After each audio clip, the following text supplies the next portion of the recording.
Hello बच्चों, कैसे हो आप लोग? ठीक हो ना?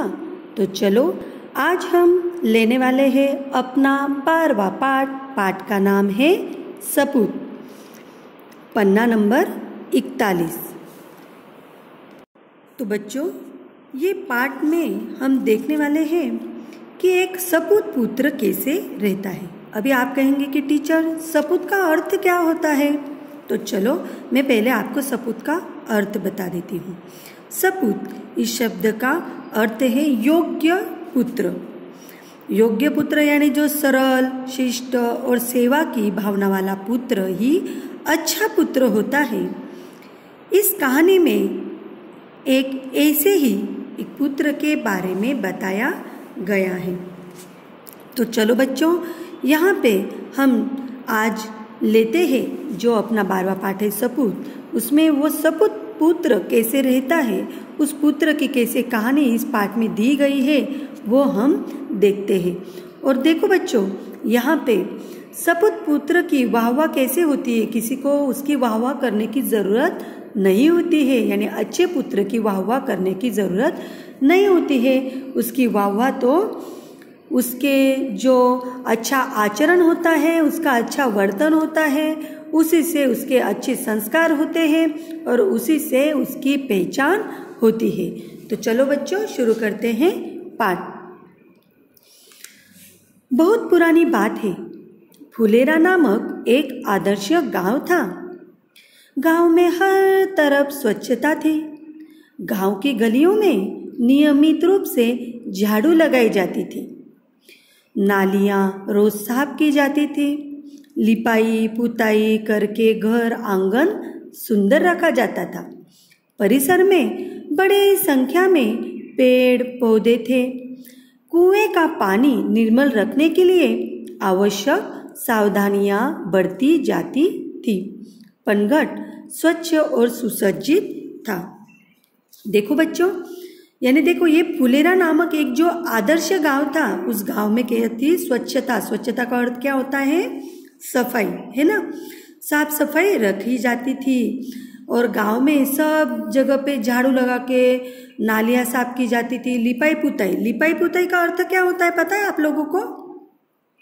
देखो, लिपाई का अर्थ होता है जो गोबर से जमीन को लिपने का काम, और पुताई का अर्थ होता है दीवारों को चूने से पोतना, है ना?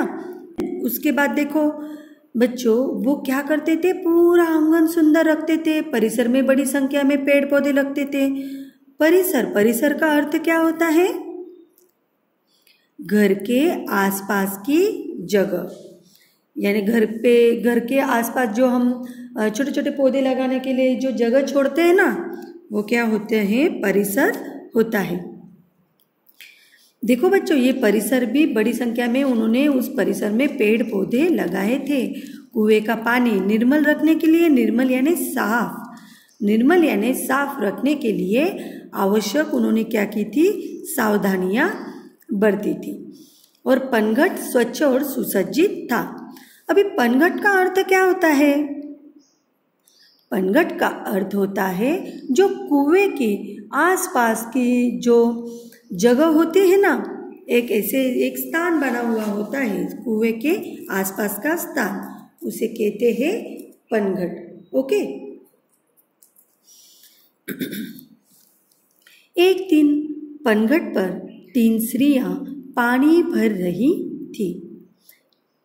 3 स्त्रियां क्या कर रही थी फिर उस पनघट पर, यानी कुएं पे वो पानी भरने आई थी और पानी भर रही थी। वे अपने अपने लाडले के गुणों का बखान कर रही थी।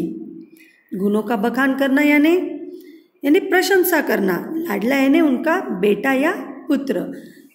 वो अपने लाडले के क्या कर रही थी? वहाँ पे बखान कर रही थी, यानी अपने पुत्र के गुण गा रही थी, प्रशंसा कर रही थी कि मेरा पुत्र कैसा है, ये ऐसा है, वैसा है, इतना काम करता है, ये करता है।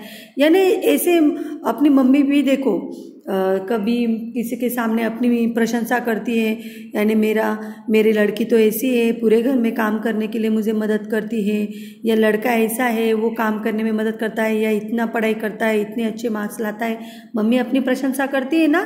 ठीक उसी तरह वो स्त्रियाँ अपने जो बेटा था उसकी क्या कर रही थी, तो प्रशंसा कर रही थी।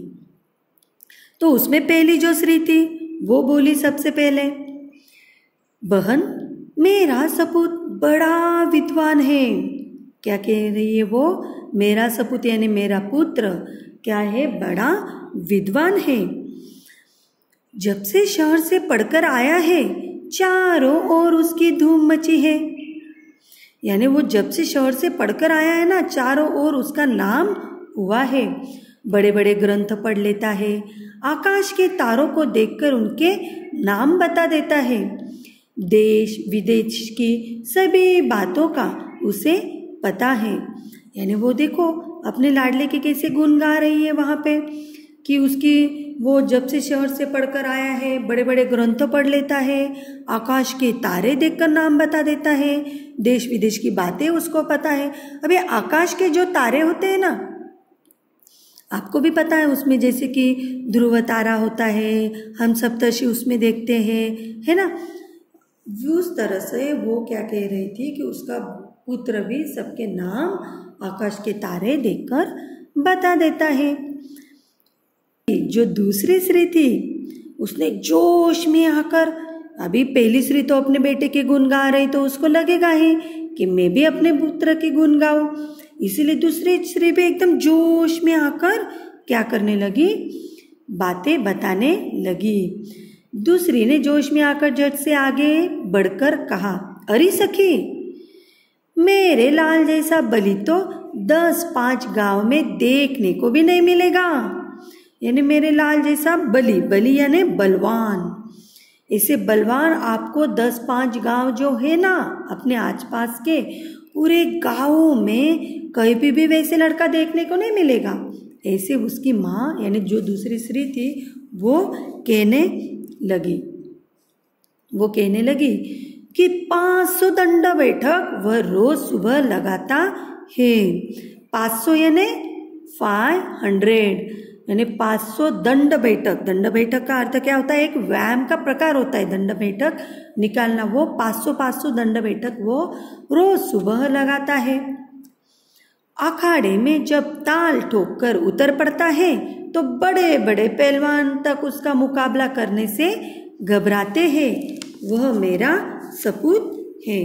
ऐसे वो वहाँ पे उसके बच्चे के बारे में, उसके पुत्र के बारे में वो कहती है कि वो जब हर रोज़ तो वो 500 दंड बैठक निकालता है और अखाड़े में जब वो उतरता है ताल ठोक कर, यानी कुश्ती के लिए जब किसी को ललकारना, उसे ताल ठोकना कहते हैं। हाँ, कि कुश्ती के लिए किसी को ललकारना। और मुकाबला का अर्थ क्या होता है, तो सामना होता है। तो वहाँ पे वो क्या कहती है फिर कि जो मेरा बेटा कैसा है, फिर वो रोज का 500 दंड बैठक भी निकालता है और जब वो अखाड़े में ताल ठोक कर उतर पड़ता है तो बड़े बड़े पहलवान उसका मुकाबला करने से घबरा जाते हैं। वह है मेरा सपूत, वह मेरा सपूत है। सपूत का अर्थ तो मैंने आपको पहले ही बता दिया कि सपूत का अर्थ होता है अच्छा पुत्र। वो कहती है कि वो मेरा अच्छा पुत्र है।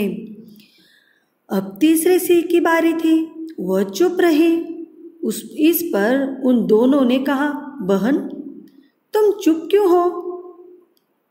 लगता है तुम्हारा लड़का कपूत निकला। वो क्या कहते हैं फिर कि तीसरी स्त्री कहती है कि अरे तुम वहां पे ऐसे चुपचाप क्यों रही हो? वो दोनों ने कहा, बहन तुम चुप क्यों हो? लगता है तुम्हारा लड़का कपूत निकला। वो कहती है कि तुम्हारा लड़का कपूत निकला। कपूत का अर्थ क्या होता है? बुरा पुत्र। जो पुत्र अच्छा नहीं होता है, जो बुरा वर्ताव का रहता है, उसमें अच्छी बातें नहीं होती है, वो पुत्र कैसा होता है? तो कपूत होता है। ओके, इसीलिए यहाँ पे वो दोनों स्त्रियाँ, उस जो तीसरी स्त्री थी उसके बेटे को क्या कहा कि तेरा लड़का कपूत निकला। अभी देखो बच्चों कि आगे आगे की कहानी में वो तीसरी स्त्री बताती है कि उसका लड़का यानी उसका पुत्र कैसा है। वो हम देखने वाले हैं अपने अगले वीडियो में। तब तक के लिए बाय, टेक केयर।